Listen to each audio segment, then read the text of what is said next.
talk to me about the emerging treatment options that you have been studying in clinical trials that would be an improvement on the medications that are available right now for people with multiple myeloma?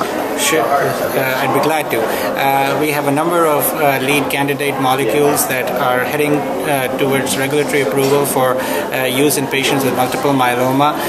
Two that are most advanced in this direction are carfilzomib, a novel proteasome inhibitor, which appears to have favorable toxicity profile compared to bortezomib, the currently used drug, and is looking to be even more efficacious than drug as well.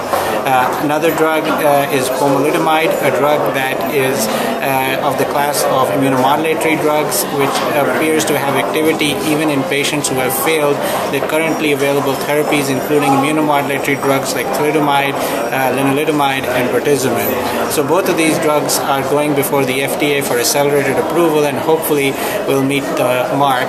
The other compound that is creating excitement is a monoclonal antibody called elotuzumab, which is directed against a novel antigen called CS1 present on plasma cells, and this in combination with lenalidomide and dexamethasone in a phase 2 trial has shown very robust response rates and is currently the subject of a couple of phase 3 studies.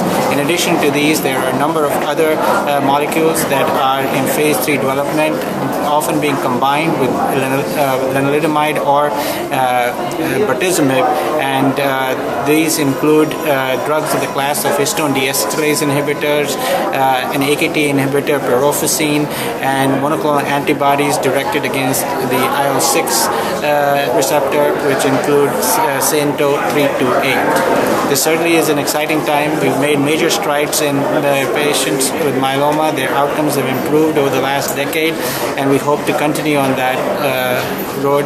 And we certainly have a ways to go. It is still, unfortunately, a disease that is fatal in most patients, so we do want more treatments, and even the ones that in development need to be bettered upon.